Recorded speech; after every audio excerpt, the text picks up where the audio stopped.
안녕하세요. 네, 이번 시간에는 물권편 중에서 소유권을 보겠는데요. 소유권은 크게 5개의 절로 나눠져 있습니다. 그래서 오늘은 어디까지 볼 거냐면 요 1절과 2절을 볼 건데 1절은 뭐 이렇게 나올 게 없고요. 오늘 가장 중요한 것은 요 상린 관계 중에서 주의 토지 통행권 요게 포인트예요. 나머지 것도 미리 좀 말씀드리면 이제 우리 시험에 제일 잘 나온 게 요 주의 토지 통행권하고 3절의 소유권의 취득 보면 여기서 취득 시효가 있습니다. 취득 시효. 요거 다음 시간에 배울 거고요. 그 다음에 요 소유권에 기한 물권적 청구권은 앞에서 그 물권적 청구권 여기서 배웠기 때문에 우리가 여기서 대충 그냥 볼 거예요. 문제만 한 4문제 정도 풀어보고 그리고 5절의 공유 관계는 여기서 이제 공유 합유, 총유 이렇게 있는데 이 공유가 제일 중요합니다. 그래서 사실 이 소유권은 이 주의 토지 통행권, 취득 시효, 그 다음에 이 공유 이 3가지만 보시면 된다고 봐도 과언이 아니에요. 자, 그러면 포인트 한번 볼까요? 포인트. 오늘은 주의 토지 통행권 배우는 겁니다. 근데 주의 토지 통행권이 그 상린관계 안에 있는 내용인데 상린관계 중에서 주의 토지 통행권보다는 훨씬 중요도가 떨어지지만 경계, 담장 거기에 대한 문제가 좀 나오거든요. 그래서 담장에서요, 그 담장에 대한 비용은 절반씩 서로 부담하는 거예요. 두 토지가 예를 들어서 여기 A 토지가 있고 B 토지가 있을 때 여기 담장을 쌓을 때는 이 담장 비용은 당연히 둘이 절반씩 비용하는데 요때 측량을 해서 요 담장을 설치할 거 아닙니까?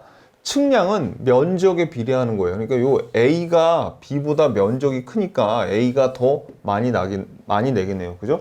요 내용 이따 볼 거고요.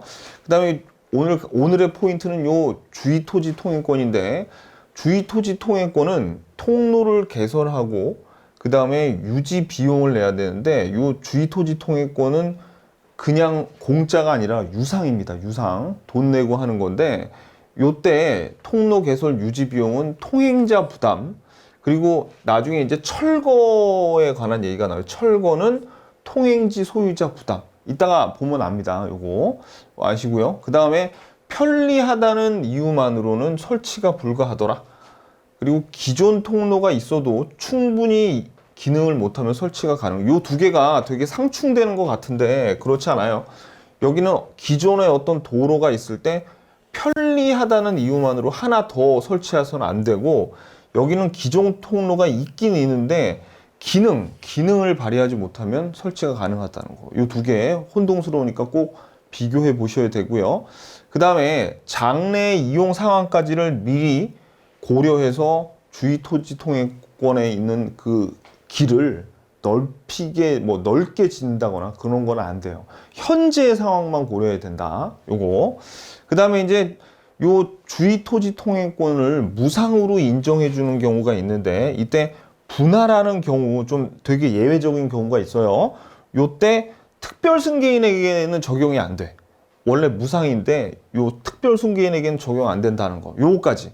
모르겠죠? 이때 설명 들으시면 다 압니다. 자, 그러면 일단 교재를 먼저 한번 좀 볼게요. 교재를 보셔서 서설, 별로 중요하지 않는 1절 서설부터 먼저 보자고요. 자, 그래서 소유권에 소유권은 물건을 전면적으로 지배하는 권리인데 여기서 여러분들이 아주 굉장히 기본적인 건데 소유권의 권능은 크게 2개로 나누죠. 사용 수익할 수 있는 가치와 교환 가치. 그죠? 사용 수익할 수 있는 교환 가치. 이거는 처분할 수 있는 권리잖아요. 그죠?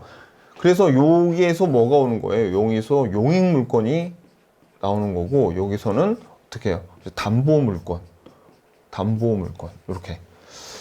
자, 그 다음에 자 여기 나와요. 소유권의 내용이 사용 수익할 권리와 처분 권리가 있는 겁니다. 그래서 요 사용 수익할 권리가 그 용익 물건, 처분 권리가 담보 물건, 저당권.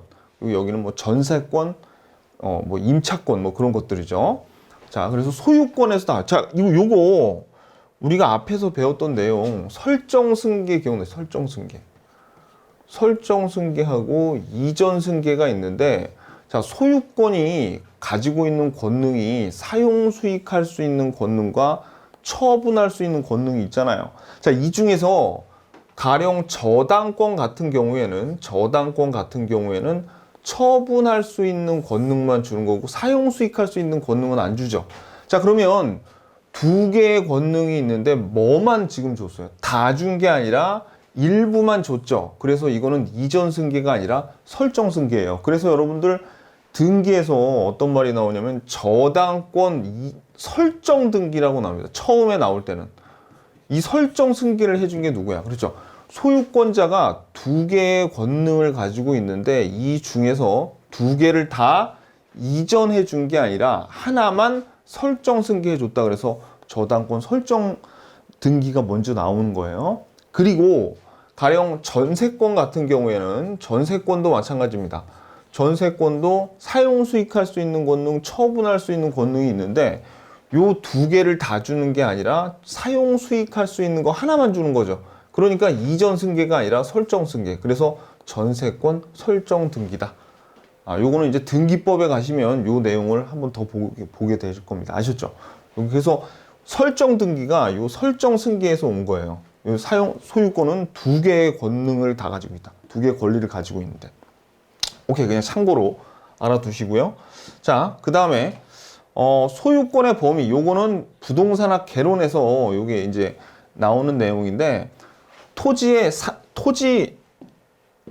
소유권의 범위는 토지 지표면에만 있는 게 아니라 토지의 상하, 공중과 지하에 이렇게 미치게 된다는 내용입니다. 뭐 그냥 한번 보시는데, 자, 그리고 요거는 우리 지적법에서 나오는 얘기인데 현실의 경계, 요게 지상 경계죠.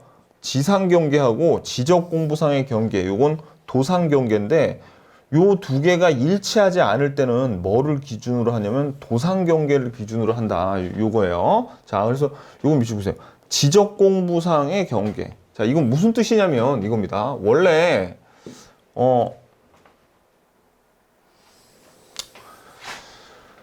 그 토지가 여기 A 토지가 있고 B 토지가 있어요. 그리고 여기 경계가 있는데 이건 실제로 토지 위에 있는 실제의 경계죠. 그래서 이게 실질 경계, 실제 경계 혹은 지상 위에 있다 그래서 지상 경계라고 해요. 그런데 우리가 여기에 있는 요 두 개의 토지를 지적 공부 도면에다가 옮겨서 적을 때 측량을 통해서 적습니다. 측량을 통해서. 그럼 측량을 통해서 여기 요렇게 지적도에 A 토지와 B 토지가 이렇게 그려지면 요 경계는 지금 도상 위에 있는 경계죠. 그래서 요거는 도상 경계라고 해요. 도상 경계. 지적 공부상의 경계도 되고 도상 경계도 됩니다. 근데 만약에 여기에 있는 도상 경계와 여기에 있는 지상 경계가 서로 두 개가 불일치하는 경우 있잖아요. 예를 들어서 요 지상 경계가 한번 허물어졌는데 태풍이 와가지고 이거를 다시 담장을 세웠어. 담장을 다시 만들었더니 두 개가 불일치하대요. 그러면 자, 만약에 지상 경계와 도상 경계가 두 개가 불일치하다면 뭐를 기준으로 해서 뭐를 수정하냐면 도상 경계를 기준으로 해서 지상 경계를 수정해야 된다는 겁니다. 이게 이유가 있는데 왜냐면 도면에 있는 도상 경계는 지적 공부를 시군구청장 그 지적소관청이 보관하고 있기 때문에 요거는 함부로 고칠 수가 없습니다. 그래서 방금처럼 요 지상에 있는 거는 근데 두 소유자가 임의적으로 고칠 수도 있고 그렇기 때문에 일단 도면에 한번 이렇게 등록이 되죠. 그러면 이게 기준이 되는 거예요. 지상에 있는 원래 그러니까 도면에 측량해서 요걸 그릴 때는 지상에 있는 걸 측량해서 여기다 그려 넣지만 일단 도상 경계가 완성이 된다 싶으면은 요 지상 경계가 요 도상 경계를 보고 따라하는 그러니까 요 도상 경계가 기준이 되는 거예요. 도상 경계가 만약에 불일치할 때는 아셨죠? 지금 그 얘기입니다. 자, 그럼 봐봐요. 다시 읽어볼게요. 현실의 경계와 지적 공부상의 경계가 일치하지 않은 경우 지적 공부상의 경계로 소유권의 범위를 정한다. 그럼 일단 그려지죠. 그럼 현실의 경계가 중요한 게 아니라 뭐가 더 중요한 거예요? 지적 공부상의 경계로 소유권의 범위를 정한다. 별로 안 중요해. 지금 소설은 그냥 한번 다른 과목에 나오는 거 한번 읽어봤습니다. 아셨죠? 우리 본격적으로 나오는 거는 어디서 나오냐면 이제 요 뒤에 상린관계부터가 나오는데, 그리고 참고로 토지 소유권에 속하는 거, 토지를 만약에 땅을 팠는데 지하수하고 온천수가 나오죠. 그건 토지 소유자 거예요. 근데 땅을 팠더니 지하 광물 나왔어. 그리고 자연석인데 이 문화재, 조각된 자연석 같은 게 나오잖아요. 그런 거는 이거는 토지 소유자의 소유가 아닙니다. 국가 겁니다. 아셨죠? 아니, 참고로. 오케이. 근데 이제 우리는 뭘 봐야 되냐면 요 상린관계를 봐야 돼. 상린관계. 상린관계는 뭐냐면은 이게 서로 상자, 이웃할 린자예요. 그러니까 이웃과의 관계, 부동산은 서로 어떻게 해요? 서로 붙어 있죠? 그러니까 이웃과의 관계를 서로 규정을 해줘서 서로의 권리와 의무를 정확하게 좀 규정을 줘줘야 되는 내용들이 있습니다. 그래서 이 상린관계는 등기를 필요로 하지 않아요. 그리고 토지뿐만 아니라 건물에도 적용되고, 자, 그 다음에 이 상린관계는 소유권에 규정이 되어 있지만 지상권, 전세권, 임차권에도 준용이 됩니다. 그대로 미쳐요. 그리고 상린관계는 임의 규정이에요. 임의 규정. 우리 물권편에 있는 거는 거의 대부분 다 강행 규정인데, 특이하게 상린관계는 임의 규정이다. 이 정도까지 알아두시면 됩니다. 자, 그래서 여러 상린관계랍니다. 여러 상린관계니까 별로 안 중요하겠죠. 건물의 구분 소유, 요거는 건물의 구분 소유가 있는데, 이건 뭐냐면 나중에 여러분들 등기법에서 자세히 배우겠지만 공법에서도 배울 거예요. 아파트 같은 거 있죠. 아파트는 원래 하나의 집합 건물인데, 하나의 건물인데 이거를 여러 개로 구분을 하잖아요. 예를 들어서 8개로 나누면 8개의 구분 건물로 구성된 하나의 집합 건물이라고 불러요. 그래가지고 여기에 있는 요 하나하나를 가지는 구분 건물은 요 토지 있죠. 토지나 여기 있는 계단이나 엘리베이터, 복도 같은 거를 서로 공용으로 쓰고 있습니다. 그래서 구조상 공용 부분, 혹은 서로 약속을 해서 노인정이나 아니면 어린이집 같은 거를 만들어서 규약상 공용 부분으로 만들고 있어요. 거기에 대한 내용입니다. 거기에 대한. 그래서 수인 여러 명이 한 채의 건물을 구분하여 각각 그 일부분을 소유한 때에는, 그러니까 구분해서 아파트 이제 8가구가 여기 살게 된 거죠. 때는 건물과 그 구성물 중 공용하는 부분이 여기 복도, 엘리베이터 뭐 그런 거예요. 그의 공유로 추정한다. 그러면 여기 있는 같이 쓰는 엘리베이터나 복도는 공유로 서로 같이 쓰고 있다고 추정하고요. 그 다음에 공용 부분의 보존에 관한 비용은 각자가 부담을 한다. 또 조심하셔야 될 게, 나중에 이제 공유에서 나오는데 여기에 있는 공용 부분은 분할이 안 됩니다. 원래 공유 있죠, 공유.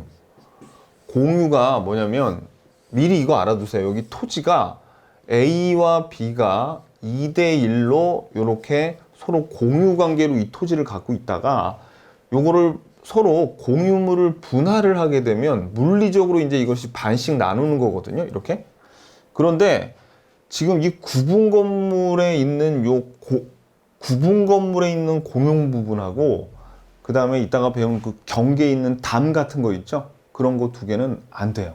분할이 안 돼. 뭐 너무나 당연한 거겠죠. 담을 어떻게 분할을 하겠어요? 그리고 여기 있는 엘리베이터를 어떻게 분할을 하겠어요? 엘리베이터의 8분의 1은 네가 여기 서 있어. 막 이렇게 못할 거 아닙니까? 그죠? 그러니까 이 2개는 안 되더라. 참고로 알아두시고, 그 다음에 수도, 시설권. 아니 뭐 그냥 한번 보십시오. 법조문만 그냥 한번 보세요. 뭐 너무나 당연한 얘기 있습니다. 인지 사용 청구권은 뭐냐면, 요거 뜻이 뭐냐면, 인지는 인접해 있는 토지를 사용할 수 있도록 해달라는 겁니다. 예를 들어서 봐봐요. 여기 지금 A 토지가 있고 B 토지가 있는데 B 건물이 있었어요. B 건물이. 근데 B 건물에 여기 그 타일 같은 것도 이렇게 붙여놨는데 태풍이 불어가지고 타일과 다 떨어졌어. 그러면 여기에 무슨 사다리 차 같은 걸 설치해서 여기다가 이렇게 타일을 다시 붙여야 되는데, 그러려면 옆에 토지를 좀 이용해야 될 거 아닙니까? 그걸 뭐라 그러면 옆에 토지를 이용하게끔 좀 해주세요라고 청구할 수 있는 권리인데, 자, 토지 소유자는 경계나 그 근방에서 담 또는 건물을 축조하거나 수선하기 위해서 필요한 범위 내에서 이웃 토지의 사용을 청구할 수 있는 권리를 인지청구권이라고 하는데, 이거는 형성권이 당연히 아니겠죠. 형성권은 이거 해줘 하면 반드시 들어줘야 되는데, 이 옆에 있는 토지 소유자가 아니 지금 안 되겠는데? 이렇게 할 수도 있다는 얘기예요. 그러니까 자, 그래서 만약에 상대방이 승낙이 없잖아요. 승낙이 없으면은 소송을 거는 거야. 소송을 걸어가지고 판결을 받을 때 판결이 어떻게 해야겠어요? 아니 야 임마, 옆에 집이 타일은 붙여야 될 거 아니야 라고 판결을 내면서, 다만 너는 이 A 토지에게 타일을 붙이기 위해서 다른 토지인데 여기에 있는 사용료는 얼마 줘라, 이런 식으로 판결을 내려서 인지사용 청구권을 인정하는 그런 판결을 보통 내려줍니다. 아셨죠? 자, 그래서 승낙에 가름하는 판결을 얻어서 사용할 수 있는데, 다만 그 주택에 들어가는 거는 안 돼요. 그래서 주택에 들어가려면 반드시 이웃 사람의 승낙이 있어야 되고요. 판결로서도 그 승낙에 가름할 수 없어요. 그러니까 다른 사람의, 그러니까 지금 우리가 여기 인접 토지가 있잖아요. B 토지가 있고 A 토지가 있는데, 뭐 요 B 토지 아까 그 타이루 뭐 이런 거 그래가지고 요 B 토지가 A 토지를 잠깐 좀 쓸라 그래. 근데 만약에 A가 끝끝내 거부하면 판결로 요 토지에 들어가서 승낙 대신 판결을 받아도 되는데, 다만 인지 토지 청구에서 요 A의 주택 안으로 들어가는 거는 판결을 받아도 안 돼요. 너무나 당연한 거겠죠. 아니 다른 앞마당, 옆마당 정도 쓰는 거는 용서가 되지만 집에까지 들어갈 이유는 없잖아요. 그죠? 그러니까 요거 상대방의 승낙이 없는 경우, 주거에 들어가려면 그 승낙에 가름할 수 없다는 겁니다. 요거 이런 경우는 어떤 경우 있어요? 뭐 중요한 건 아닌데, 이런 경우는 이런 이웃이 아니라 구분 건물이 있을 때 여기 윗집에서 자꾸 물이 새면 여기서 어떻게 돼? 이거 수선하러 윗집으로 올라가야 될 거 아닙니까? 뭐 이런 경우를 얘기하는 겁니다. 주거는. 자, 그래서 요 인지청, 지금 오늘 배운 내용 중에서 그나마 요게 좀 볼만한 내용이에요. 주거에는 판결로서 승낙에 가름할 수 없다는 거. 승낙을 받고 가야 돼. 승낙을 받고 가야 되는데, 토지 같은 경우에는 판결만 받으면 되는데, 주거로 들어갈 때, 주택 안으로 들어갈 때는 그때는 판결을 가지고도 승낙으로 가름할 수 없다는 거. 자, 그래서 위의 경우에 이웃 사람이 손해를 받을 때는 당연히 보상을 할 수 있어요. 자, 그 다음에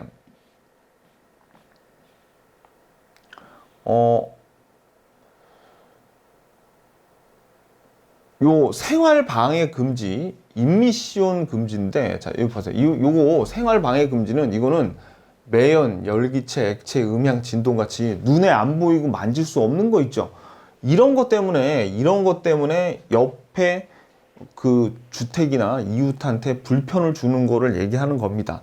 자, 그러면 여기에서 뭐 그런 내용인데, 요걸 알아서 이웃 거주자는, 자, 이게 토지 소유자는 매연, 열기체, 액체, 음향, 진동, 기타에 유사한 것으로서 토지의 사용을 방해하거나 이웃 거주자의 생활에 고통을 주지 아니하도록 적당한 조치를 해야 돼요.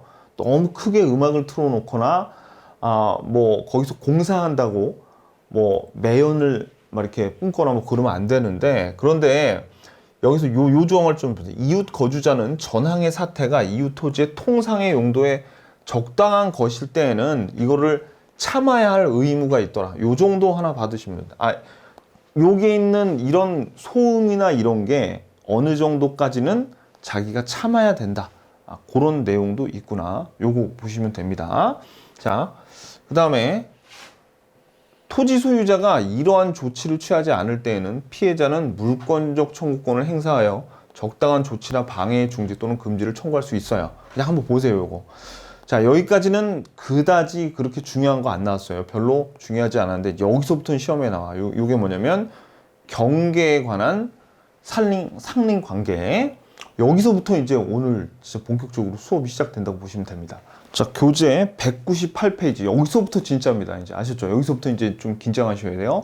자, 경계에 대한 상린 관계. 요거는 이제 시험에 잘 나오는데, 일단 경계표와 담 우리가 두 토지에 요 두 토지가 둘이 접해 있으면 보통 경계를 이렇게 표시를 하는데 주로 뭐예요? 담을 설치하잖아요. 경계표로서 담을 주로 설치하는데, 자, 인접하여 토지를 소유한 자는 공동비용으로, 자, 밑줄 보세요. 공동비용으로 통상의 경계표나 담을 설치. 자, 그래서, 자, 여기 설치 비용은 쌍방이 절반 부담, 절반의 동그라미.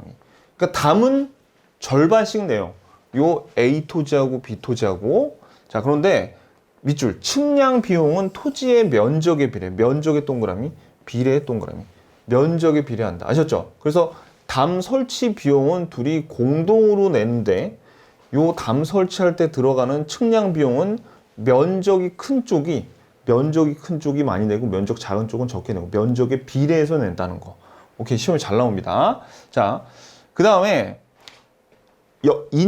옆에 토지의 소유자는 자기 비용으로 담의 재료를 통상보다, 그러니까 담을 이렇게 쌓았어요. 여기 A 토지가 있고 B 토지가 있는데 담을 쌓았어. 근데 이 A는 만족하는데 B는 도둑이 들어올 것 같아. 무서워. 그럴 때는 어떻게 하냐면 담을 더 높게 설치하는데 자기 비용으로 할 수 있어요. 자기 비용으로 할 수 있다. 뭐 그런 얘기입니다. 자, 그 다음에 자, 요 담은 아까 비용 반씩 낸다 그랬죠? 그러니까 밑줄 보세요. 공유로 추정돼요.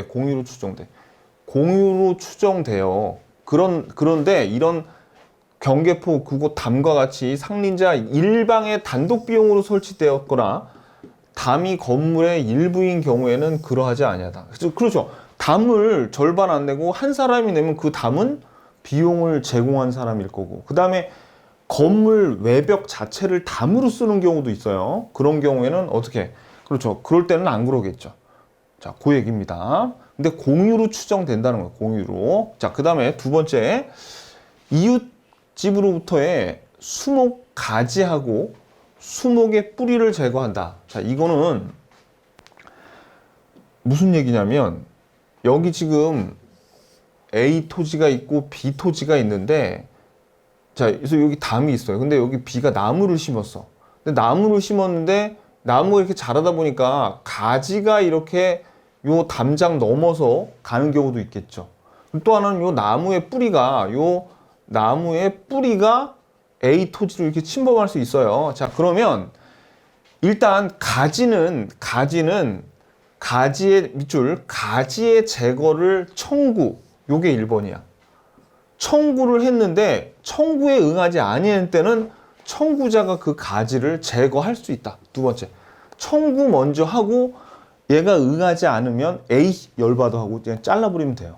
아셨죠? 근데 뿌리는 밑줄, 나무의 소유자의 허락 없이 임의로 제거할 수 있어.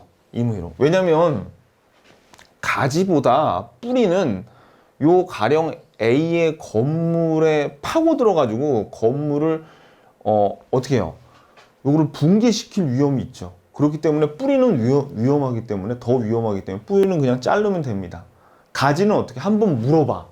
근데 물어보고 아무 대답 없으면 자르면 되는데 뿌리는 어떻게? 그냥 허락 같은 거 안 받고 그냥 잘라도 된다는 얘기입니다. 아셨죠? 자, 이때 제거된 수목의 가지하고 뿌리는 요거 제거한 사람 소유로 된다. 이거 지금 20세기에 만들어진 법일까요? 아주 먼 옛날에 민법전 만들어질 때의 법일까요? 그죠? 민법전 만들어질 때, 요즘엔 나무도 잘 없어요. 아셨죠? 그때 한 건데 시험에 아직까지 잘 나옵니다. 요거 보셔야 돼. 요거. 뿌리는 사정없이 그냥 잘라버린다. 그 내용이에요. 그 다음에 경계선 부근의 건축에서, 자, 경계로부터 반 미터 이상, 자, 밑줄, 건물을 축조할 때 경계로부터 반 미터 이상의 거리를 두어야 한다 라는 조항이 있습니다. 경계로부터 반 미터 이상을 둬. 그런데 인접 소유자는 전항의 규정에 위배가 돼서 건물의 변경이나 철거를 청구, 만약에 이 A 토지하고 B 토지하고 경계가 있는데 요놈이 건물을 세우는데 건물이 반 미터를 떨어져야 되는데 반 미터를 안 떨어지고 이놈이 뭔가 짓고 있대요. 그러면 그때는 어떻게 해요? 건물의 변경이나 철거를 청구할 수 있어. 야, 넘어오잖아, 임마. 넘어오지 마라고 변경을 하거나 아니면 철거를 해달라고 할 수 있는데, 그런데 건물이 착수한 후 1년이 경과하거나 건물이 완성된 후에는 손해배상만을 청구할 수 있다. 왜? 하려면 진즉에 이 A가 건물 다 짓기 전에, 그죠? 건물 다 짓기 전에 진즉에 말렸어야 되는데 이미 건물 다 지어놓은 상태에서 야, 너 이거 반 미터 떨어져서 지으면 어떡해? 라고 하면 안 된다는 얘기예요. 아셨죠? 그래서 완성된 후에는 손해배상만을 청구할 수 있다. 철거나 변경은 못하고 손해배상만을 청구할 수 있다. 요거 경계는 요거 딱 세 가지만 알아두면 됩니다. 아셨죠? 그래서 뭐 봤어요? 우리 경계 세 가지. 첫 번째, 담하고 측량 비용, 그죠? 담하고 측량 비용. 두 번째, 가지와 뿌리. 그리고 세 번째는 건축할 때 반 미터 떨어뜨려야 되는데 요거 건물 다 짓기 전에 철거나 변경 청구할 수 있지만 만약에 지나면 어떻게 손해배상만 청구할 수 있다. 오케이. 요 정도 보시면 됩니다. 잘 나와요, 경계. 자, 그 다음에가 이제부터 정말 하이라이트 넘기시면은 199페이지 주의 토지 통행권입니다. 자, 여기는 법조문을 한번 좀 보면은 여기 뭐라고 나왔냐면 어느 토지와 공로 사이에 그 토지의 용도에 필요한 통로가 없대요. 없는 경우에 그 토지 소유자는 주위의 토지를 통행 또는 통로로 하지 아니하면 통로로 출입할 수 없거나 과다한 비용을 요하는 때에는 그 주위의 토지를 통행할 수 있고 필요한 경우에는 통로를 개설할 수 있다. 그러나 이로 인한 손해가 가장 적은 장소와 방법을 선택하여야 한다. 뭐 대충은 눈에 들어오죠. 대충은. 그죠? 두 번째, 전행의 통행공짜는 통행지 소유자의 손해를 보상하여야 한다. 요런 내용도 있네요. 자, 20조. 요거에 뭐냐면은 분할로 인해서 공로에 통하지 못하는 토지가 있는 때에는 그 토지 소유자는 공로에 출입하기 위하여 다른 분할자의 토지를 통행할 수 있다. 이 경우에는 보상의 의무가 없다. 전항의 규정은 토지 소유자가 그 토지의 일부를 양도한 경우에 준용한다. 라고 나와 있습니다. 자, 요거는 자, 우리가 한번 좀 볼게요. 요 내용을 좀 보시면 되는데, 자,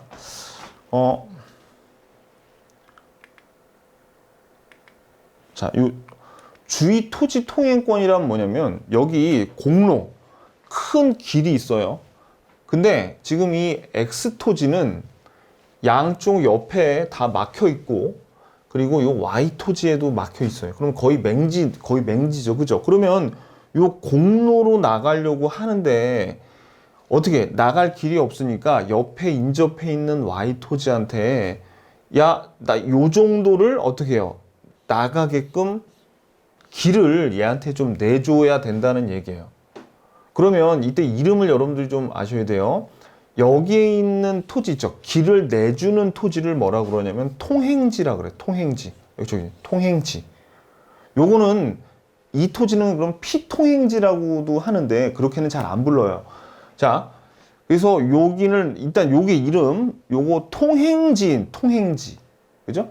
그 다음에 그럼 여기에 있는 사람, 여기서 나 여기 좀 나가야 되겠는데 하고 요구하면서 왔다 갔다 하는 요 Y 토지의 소유자를 뭐라 하냐면 주의 토지 통행자라고 하거나 아니면 그냥 통행자라고 합니다.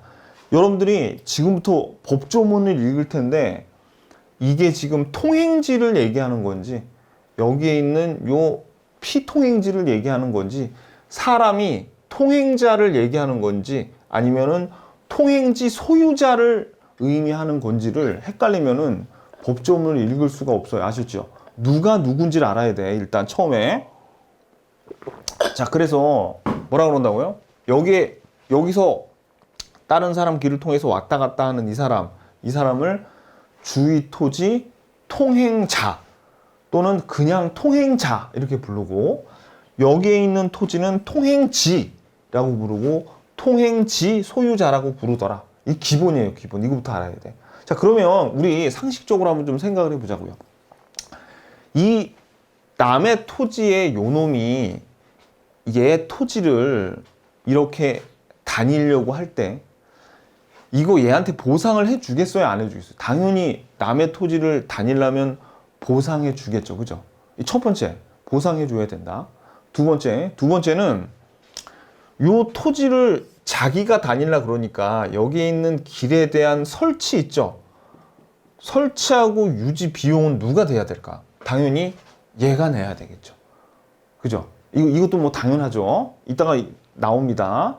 그리고 또 하나는, 자, 요 놈이 요 길거리를 다니는데 만약에 이 통행지 소유자가 이 갑이 통행자가 왔다 갔다 하는 게 좀 별로 마음에 안 들어. 보상을 해줘도 미워 죽겠어. 그렇다고 여기다가 이제 예를 들어서 뭐 바리케이트 같은 걸 쳐가지고 얘가 못 다니게 하면 이거에 대한 철거는 그럼 누가 해야 되겠어요? 이건 얘가 해야 되겠죠. 그죠? 네가 철거해 임마 라고 법에서 그렇게 해놨습니다. 이런 얘의 통행을 방해하지는 못해. 얘가 자기 돈 들여가지고 통로 개설하고 보상까지 해줬는데 왜 너 여기서 바리케이트 쳐가지고 이상한 짓 하고 그래? 그러니까 철거, 어떤 여기에 있는 무슨 방해물 같은 거에 철거는 누가 해줘야 돼? 얘가 철거해야 돼요. 설치는 누가 하고? 그렇죠. 요 주의토지 통행자. 그러면 자 보세요. 요 주의토지 통행자가 요 길을 다니려고 할 때 이 이 토지에 가급적이면 넓게 길을 내야 돼? 아니면 이 Y 토지에 가급적이면 손해를 적게 내는 쪽으로 가야 돼? 아니, 당연하죠. 손해를 적게 내는 방향으로 길을 내줘야 될 겁니다. 그죠? 그런 내용도 나와요. 한번 그러니까 여러분들이 지금 이제 저하고 오늘은 뭐가 포인트냐면 그냥 법조문을 읽으면 돼요. 읽어가지고 아 이건 그렇겠구나라고 느끼면 돼요. 그러니까 억지로 딸딸 외울 건 없어요. 판례가 굉장히 많긴 한데 우리가 무리하게 외우고 그럴 내용이 아닙니다. 어떻게 보면 당연한 내용들이 나와요. 자, 그러니까 어떻게 손해가 요 길을 낼 때는 손해가 최소가 되게끔 내야 돼요. 최소가. 자, 그리고 근데 이건 좀 하나 주의하세요. 요 주의 토지 통행자가 여길 다닐 때 이미 길이 있어요. 이미 길이 있어. 여기. 길이 있는데 만약에 여기가 좀 불편해가지고 좀 더 편리하고 싶다고 길을 내면 된다, 안 된다? 안 돼. 안 돼요. 그런데 길이 있긴 한데 요게 제 기능을 발휘하지 못해요. 기능을 발휘하지 못하면 아니면은 과다한 비용이 들어. 요 길을 이용하려면. 그런 경우에는 어떻게? 그러니까 그때는 길을 낼 수 있단 말이에요. 그러니까 요걸 주의해야 돼. 어떻게? 편리하기 위해서, 더 편리하기 위해서 이미 길이 있는데 더 편리하기 위해서 길을 낼 수는 없다. 하지만 이미 길이 있는데 이게 제 기능을 못해. 그러면은 설치할 수 있다. 요게 여러분들이 좀 헷갈리는 내용인데 요거를 주의하시면 됩니다. 자, 그래서 그러니까 웬만큼 여러분들이 원리는 알았어요. 남의 땅 다니니까 설치는 누가 한다? 얘가 하고 당연히 보상해 줘야 돼. 손해가 최소한 나게끔 그리고 해줘야 됩니다. 그리고 참고로 여러분들 손해배상이란 말이 있고 보상이란 말이 있죠. 요 두 개 차이점을 좀 아셔야 돼요. 손해가 났을 때 우리가 그동안 봤던 거는 보상이 아니라 손해배상이 많이 나왔어요. 뭐냐면 채무 불이행에 의한 무슨 손해배상 이런 얘기 우리가 그동안은 계속 해왔는데 요 두 개의 차이점은 뭐냐면 손해배상은 채무 불이행과 같은 어떤 불법이 있었을 때 물어주는 거를 손해배상이라 그래요. 근데 보상은 지금 주의토지통행권 이거는 우리 법에서 이렇게 하라고 한 거잖아요. 어떤 합법적인 사유를 했는데도 손해가 이렇게 발생을 하면 그때는 배상이 아니라 보상을 해주는 겁니다. 참고로 알아두세요. 요거. 자, 그러면 좀 제일 여러분들이 좀 헷갈릴 게 요거 봐봐요. 통로가 없을 때 하고 통로에 통하려면 과다한 비용이 든대요. 무슨 얘기냐면 여기 길이 좀 막혀 있는데 공로로 가려면 삥 둘러서 가야 돼. 30분 삥 들어서야 돼. 그렇게 과다한 비용이 나오거나 기존 통로가 있다 하더라도 기능을 발휘하지 못하면 개설할 수 있다는 얘기입니다. 길을. 그 다음에 더 편리하다는 이유로 개설할 수는 없어요. 길이 이미 있는 상태. 또 하나는 어떤 길을 낼 때 만약에 여기 토지가 있고 여기 두 개 토지가 있는데 여기 길을 내려고 하는데 한 3년 뒤에 여기에 큰 아파트 단지가 조성이 된대요. 그럼 이 길에 사람들이 좀 더 많이 다녀야 될 것 같아. 그러면은 어떻게 해야 된다? 이 3년 후를 대비해서 길을 넓게 내는 짓은 하지 못해요. 그러니까 먼 장래를 위해서 이 길을 낼 때 장래를 위해서 더 넓게 내거나 이런 거는 불가하고 지금 현재 상황에 맞게 길을 개설해야 됩니다. 그리고 통행권은 유상이고요. 통로 개설과 유지하고 비용은 누가? 통행권자가 누구였어요? 사람 이름 구분하라고 그랬죠. 예, 통행권자. 얘는 통행지 소유자. 아셨죠? 요 정도만 알고 이제 판례를 저와 같이 하나씩 살펴보면 이제 제가 헷갈릴 만한 거 몇 개만 찍어드리면 여러분들이 이걸로는 뭐 억지로 암기할 필요 없어요. 그냥 내용만 기억하시면 돼요. 내용만. 오케이. 자, 그럼 한번 볼게요. 하나씩 이제 우리가 살펴보도록 하겠습니다. 자, 주위 토지 통행권이란 어느 토지의 공로 사이에 통로가 없는 토지 소유자는 주위의 토지를 통행할 수 있고 통로를 개설할 수 있어. 통행하려고 개설할 수 있는 권리가 주위 토지 통행권이네요. 자, 요건 어느 토지와 공로 사이에 그 용도에 필요한, 자, 밑줄 그세요. 그러면 주위 토지 통행권은 언제 요게 설치가 가능하냐면 필요한 통로가 없는 경우. 첫 번째. 두 번째, 그 토지 소유자가 주위의 토지를 통행 또는 통로로 하지 아니하면 공로에 전혀 출입할 수 없거나 공로의 통행은 밑줄 과다한 비용을 요하는 경우. 요 두 가지인 경우에 그때. 그리고 또 하나, 이미 기존의 통로가 있더라도 그것이 당의 토지의 이용에 부적합하여 실제로 통로 충분한 기능을 하지 못할 때 그때는 인정되는 겁니다. 아셨죠? 자, 요거 통로가 없거나 공로로 나가려면 과다한 비용이 들거나 기존의 통로가 있더라도 기능을 발휘하지 못하면 그때는 어떻게? 그쵸? 주위 토지 통행권을 행사할 수 있어요. 그러나 이미 토지의 용도에 필요한 통로가 있는 경우에는 주위 토지를 이용하여 공로를 이룬 것보다 밑줄 편리하다는 이유만으로 주위 토지 통행권을 주장할 수 없다. 시험에는 어떻게 나오겠어요? 충분한 기능을 발휘하지 못하거나 불편한 경우에는 편리하지 않은 이유에는 주위 토지 통행권을 주장할 수 있다. 그러면 틀리는 거지. 요 두 개를 살짝 껴놓을 수 있습니다. 합칠 수가 있어요. 그거 아니에요. 아셨죠? 주의하시고. 오케이. 자, 그 다음에 4번. 자, 지금 어디냐면은 199페이지예요. 자, 주위 토지 통행권은 어느 토지와 공로 사이에 통로가 없다는 사실만으로 법률상 당연히 인정되는 물권적 청구권이며 주위 토지 소유자에 따로 통행 자체를 청구할 필요는 없어요. 주위 토지 소유자한테 따로 통행 자체를 청구할 필요는 없고, 그 다음에 주위 토지 통행권은 물권적 청구권이긴 한데, 왜냐면 그 주위 토지 소유자가 가지고 청구할 수 있는 청구권이니까 소유자에게 있는 물권적 청구권이긴 한데 주위 토지 통행권은 물권이 아니기 때문에 그 성립에는 등기가 필요가 없어요. 그러니까 시험에 주위 토지 통행권은 등기해야 된다. 뭐 그딴 얘기 나오면 틀립니다. 이건 등기법에서도 굉장히 잘 나오는 거예요. 요거는 등기를 못 합니다. 주위 토지 통행권은. 아셨죠? 오케이. 자, 그래서 여기 등기가 필요 없다의 밑줄. 주위 토지 통행권은. 오케이. 넘기세요. 자. 그래서 3번을 볼게요. 이제 넘기셔가지고 200페이지. 주위 토지 통행권자. 자. 주위 토지 통행권은 인접한 토지의 상호 이용 조절에 기한 권리이므로 토지의 소유자뿐만 아니라 거기를 점유하고 있는 지상권, 전세권자 등 토지 사용권을 가지는 자에게 인정된다. 따라서 토지의 불법 점유자나 명의 신탁자에겐 주위 토지, 자, 여기 밑줄 그세요. 여기 점유를 가지고 있는 그 권한을 갖고 있는 얘네들, 소유자, 지상권자, 전세권자 등 요런 애들한테 인정이 되는데 불법 점유자나 명의신탁자에게는 주의토지증이 인정되지 않아요. 저 무슨 얘기냐면 명의신탁자는 누구예요? 여기 토지가 있을 때 A란 사람이 B한테 자기가 실제 신탁자, 실제 소유자지만 수탁자에게 명의신탁하면 등기는 B 앞으로 돼 있죠?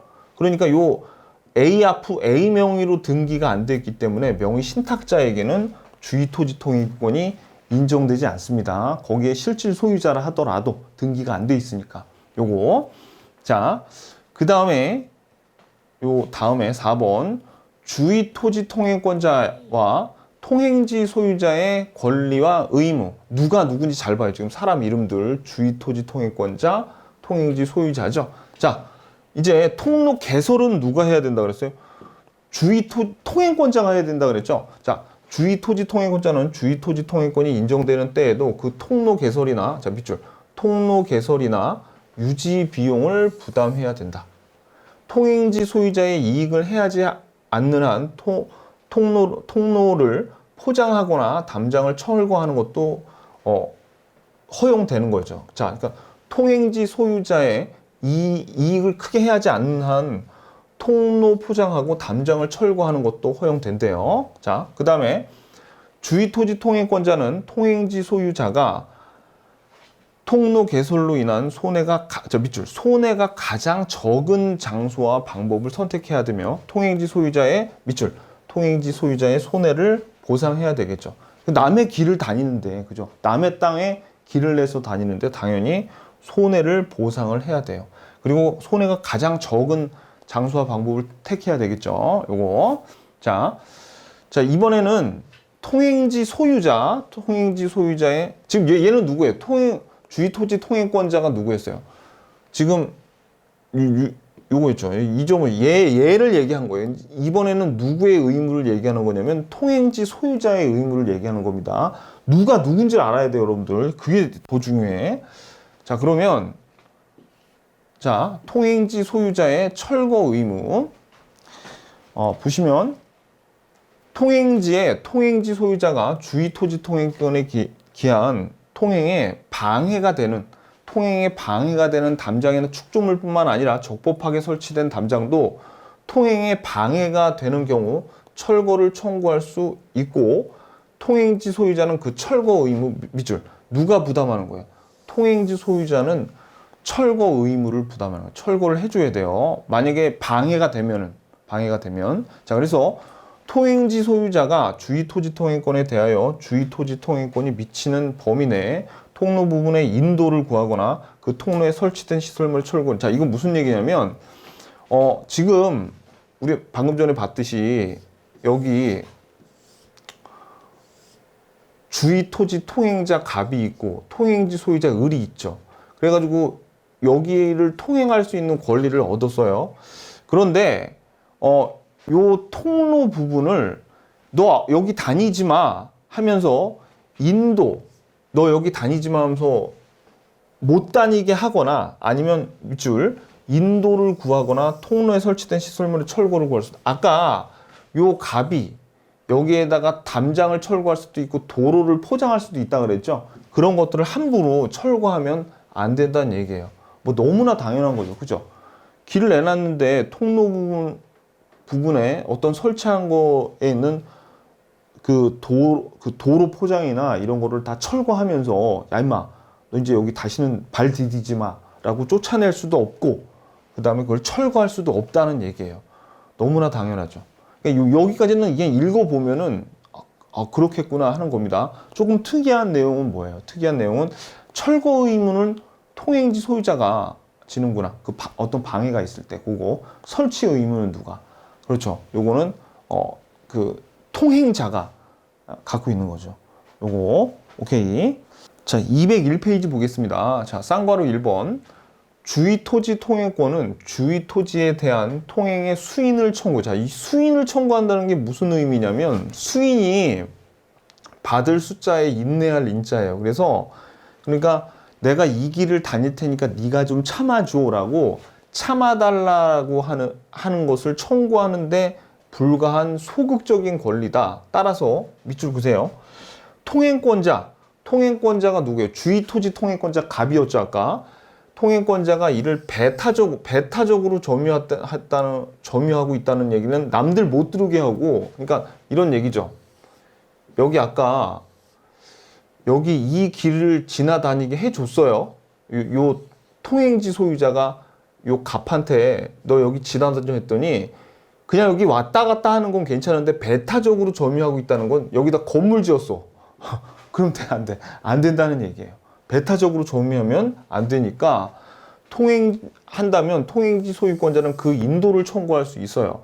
그런데 아까 여기다 요 갑이 그냥 왔다 갔다 하려고 뭐 여기다 그 도로를 포장하고 이런 거를 하는데 이런 거를 방해해서는 안 돼. 이럴 때는 인도 청구하면 안 되는데 배타적으로 점유하는 경우에는 인도를 청구할 수 있다는 얘기입니다. 자, 그 다음에 쌍괄호 2번에 요거는 건축법에 건축과 관련하여 도로에 관한 폭등의 제한 규정이 있다 하더라도 주의토지 통행권자에게 건축법에서 정하는 도로의 폭이나 면적 등과 일치하는 자, 이 밑줄 보세요.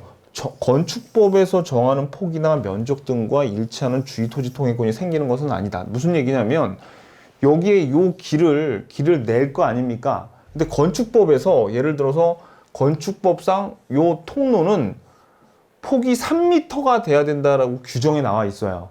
근데 꼭 이거를 지킬 필요 없다는 얘기예요. 왜? 얘한테 손해가 되면 현재하게 맞게 예를 들어서 2m짜리도 만들 수 있고 1m짜리도 만들 수 있다는 얘기입니다. 폭이.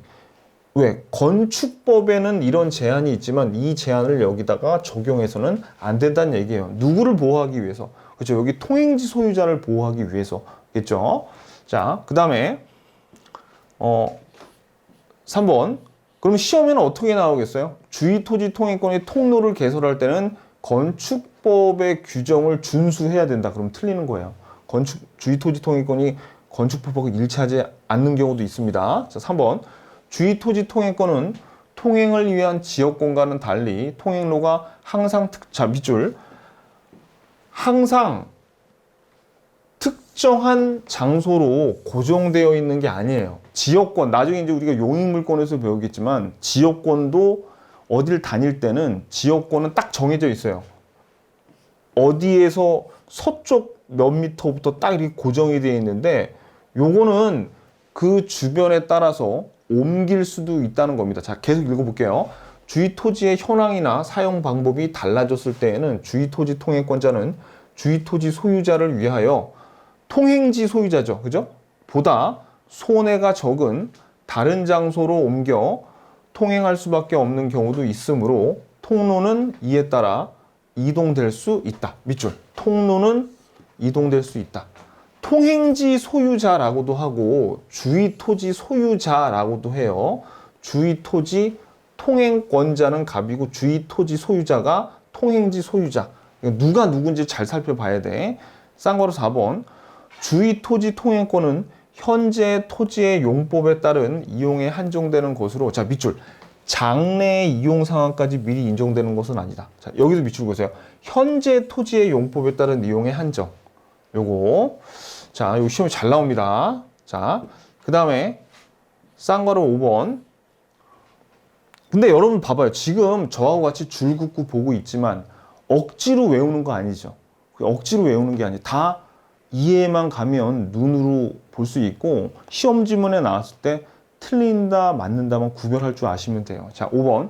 통행권자는 통행지 소유자의 점유를 배제할 권능이 없고, 자, 이것도 맞아요. 통행권자가 통행지 소유자가 거기에 점유를 배제할 권능이 없대요. 통행지 소유자도 통행권자가 통행지를 배타적으로 점유하지 않는 한 통행지의 인도를 청구할 수 없다. 무슨 얘기냐면 지금 방금 전에 자, 여기 갑이 있고 여기 을이 있죠. 그리고 여기 통행지가 있는데 예를 들어서 을이 여기 요 통로 여기에다가 자기가 뭐 조그만 무슨 구조물을 설치했대요.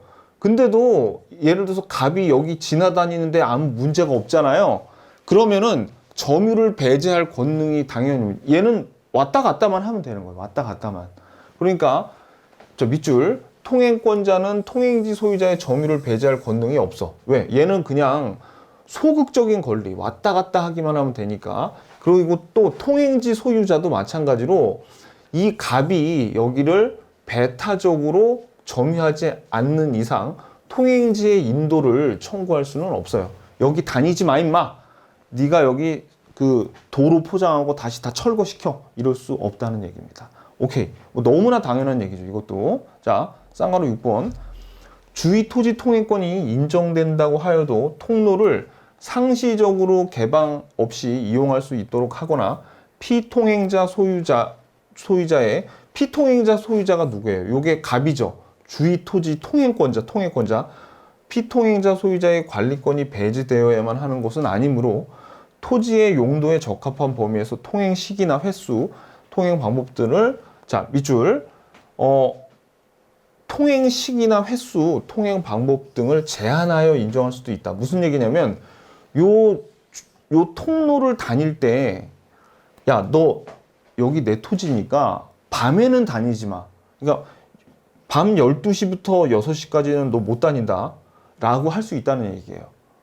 얘가 그러니까 일정한 제한을 둘 수도 있다. 요거만 여기 길게 적어놨지만 어떤 제한을 둘 수도 있다. 그런 얘기입니다. 오케이. 자, 그 다음에 7번. 일단 주위 토지 통행권이 발생하였다 하더라도 나중에 공로가 개설됨으로써 인정할 필요성이 없을 때 그 통행권은 소멸한다. 맞겠죠? 오케이. 됐습니다. 다 알아두세요. 근데 이게 억지로 외우는 게 아니라 내용만 이해하면 여러분들이 맞다 틀리다를 알 수 있는 내용들이었죠. 좋았어요. 자, 그럼 넘기시고 202페이지 손해보상. 자, 손해보상. 1번 주위 토지 통행권이 인정되는 경우에도 이로 인해 손해가 가장 적은 장소의 방법을 선택해야 된다. 뭐 너무나 당연한 얘기죠. 이 경우 통행권자는 통행자 소유자의 손해를 보상하여야 된다. 밑줄. 통행권자는 손해를 보상해야 돼요. 그러나 통행권자가 보상 의무를 이행을 지체하더라도 자, 보상을 해줘야 돼. 근데 보상을 안 해줬대요. 보상을 안 해주고 버티고 있어. 이럴 때라도 자, 밑줄 그세요. 요거 중에 채무 불이행 책임이 발생할 뿐이지 통행권은 소멸하지 않아요. 그래서 이게 왜냐하면 보상 의무에 의하면 통행권의 성립 요소가 아니기 때문이에요. 그러니까 무슨 얘기냐? 자, 이거 말해서 보상해 줘야 돼. 근데 보상을 얘가 지체하고 있어. 안 해주고 있어. 그러면 어떻게 해요? 채무 불이행은 되는데 요 주위 토지 통행권이 소멸하지는 않더라. 거기까지만 아시면 됩니다. 오케이, 요거. 자, 그 다음에 세 번째. 통행권자로 하여금 통행지 소유자의 손해를 보상하도록 규정하고 있으므로 주위 토지 소유자는 통행지 소유자, 주위 토지 통행권자의 허락을 얻어 사실상 통행하고 있는 자에 대해서 자, 이것도 잘 나와요. 자, 밑줄. 주위 토지 소유자는 통행권자의 허락을 얻어 사실상 통행하고 있는 자에 대해서는 손해보상을 청구할 수 없다. 자, 무슨 얘기냐면 여기 지금 가령 자, 이거 갑이고 여기 을이죠. 그럼 손해보상은 누가 해줘야 돼? 주위 토지 통행권이 있는 갑이 을한테 해줘야 되는데 가령 요 갑이 을한테 손해보상을 해주고 갑이 병한테 여기를 임대차를 해줬어요. 그럼 이제 갑 대신 요 임차인인 병이 왔다 갔다 할 거 아닙니까? 그러니까 사실 누구예요? 갑의 사실상에 통행하도록 허락을 받았죠. 허락의 동그라미 허락을 얻어 요거 네모 허락을 얻은 이 사람한테는 손해보상을 청구할 수 없다는 얘기예요. 왜? 누구한테 받아야 돼? 주위 토지 통행권자한테 보상을 받는 거지 요거를 허락받은 사람한테 보상을 청구할 수는 없다는 얘기입니다. 요것도 시험 문제 잘 나와요. 요것도 시험 문제엔 허락을 얻어 사실상 통행하고 있는 자더라도 손해보상을 청구할 수 있다. 이런 식으로 나온단 말이에요. X. 오케이. 됐죠? 여기까지가 우리가 그냥 주위 토지 통행권에서 굉장히 자주 나오는 판례들을 봤어요. 어려워요? 할만해? 쉽죠? 할만하잖아. 오케이. 여기까지 되게 이 주위 토지 통행권이 정리를 제대로 안 하잖아요. 그래서 어떤 일반적인 원리를 모르고 무대뽀로 외우면 하나도 안 헤어져. 하지만 그 원칙 어떤 거? 그렇죠. 남의 길을 다녀야 되니까 설치는 다녀야 되는 주위 토지 통행권자가 하고 보상도 해주고 뭐 이런 기초적인 내용만 일단 딱 잡혀 있으면 어려울 게 하나도 없습니다. 오케이, 좋았어요. 자, 그러면 7번에 무상의 주위 토지 통행권을 보시면 요 무상의 주위 토지 통행권을 읽어도 여러분들이 글로만 봐서는 무슨 뜻인지 모르고요. 설명을 한번 듣고 보세요. 자, 여기 지금 이 토지가 갑과 을이 5대5, 2분의 1씩 요 지분을 가지고 공유 상태에 있었습니다. 그런데 얘네들이 이 토지를 분할을 했는데 어떤 식으로 분할을 했냐면 요런 식으로 분할을 했어요. 그러면 이 갑의 토지 같은 경우에는 양옆이 다 막혀 있고 공로로 나가는 길이 지금 막혀 있는 맹지가 된 거죠. 그랬을 때는 갑이 요 분할로 인해서 이게 맹지가 돼 버리면은 요만큼의 주위 토지 통행권을 얻을 수가 있는데 이건 너무나 당연하게도 을이 어떻게 해요? 이건 무상으로 하게끔 해줘야죠. 그죠? 그 얘기입니다. 자, 그러면 내용 한번 볼게요. 공로에 통하고 있던 토지가 분할 또는 토지의 일부 양도. 자, 그러면 이 경우에 갑이 뭐 가령 을이 갑한테 요 토지의 일부를 양도했더라도 어차피 분할을 해야 되거든요. 그러니까 일부 양도나 분할이나 똑같은 얘기예요. 자, 그러면 볼게요. 자, 공로에 통하고 있던 토지가 분할 또는 토지의 일부 양도로 인하여 공로에 통하지 못한 토지가 생겼대. 공로에 통하지 못하게 생긴 경우가 우리가 방금 전에 갑의 토지를 얘기하는 거죠. 그죠? 그 토지 소유자는 공로에 출입하기 위하여 다른 분할자 양도전의 양도인 소유의 토지를 통행할 수 있다. 그러면 그 토지 소유자라는 건 누굴 얘기하냐면 갑의 토지를 얘기하는 거예요. 그래서 그 토지 소유자 갑은 공로에 출입하기 위해서 다른 분할자나 양도전의 양도인 소유의 토지, 이게 뭐예요? 이게 을을 얘기하는 거죠. 을. 을 소유의 토지를 얘기하는 거죠. 여기를 지나다닐 수 있어. 자, 통행할 수 있다. 이 경우에는 보상의 의무가 없다고요. 그런데 여기서 하나 주의하셔야 될 거는 만약에 지금 처음에 분할했을 때는 이 갑이 있잖아요. 갑한테는 을이 여기 주위 토지 통행권에 대한 요거를 무상으로 제공을 해야 되는데 이 갑이 요거를 병한테 예를 들어서 요걸 팔았죠. 그러면 얘한테는 그게 안 통하는 거예요. 얘는 그게 아니야. 자, 한번 볼까요? 자, 분할 또는 일부 양도전의 종전 토지 소유자가 그 포위된 토지가 뭘 의미하는 건 요 토지를 얘기하는 겁니다. 요거. 그 포위된 토지를 위하여 인정한 무상의 통행 사용권은 직접 분할자가 갑을 얘기하는 일부 양도의 당사자 사이에만 적용되므로, 자, 밑줄 보세요. 요거. 자, 무상의 통행 사용권은 직접 분할자 또는 일부 사용의 당사자 사이에만 적용되므로 밑줄. 포위된 토지 또는 피통행자의 특정 승계인의 경우에는 적용되지 않아요. 그러니까 특정 승계인한테는 요 무상의 통행 사용권이 적용되지 않는다는 거. 요거. 그럼 여기 시험에는 매수인 뭐 그렇게 나오겠죠? 오케이, 됐습니다. 자, 이제 핵심 문제 한번 풀어볼게요. 네, 203페이지 핵심 체크 보겠습니다. 1번. 통행지 소유자는 통행권자의 허락을 얻어 사실상 통행하는 자에게 손해배상 청구할 수 없다고 했죠. 자, 허락 동그라미. 허락을 얻어서 통행하는 자한테 손해배상 청구할 수 없다고 했습니다. 없어요. X. 통행권자가 보상 의무를 이행을 지체하더라도 채무불이행 책임이 발생하고 통행권이 소멸하지는 않는다 그랬죠. 이거 맞고. 3번.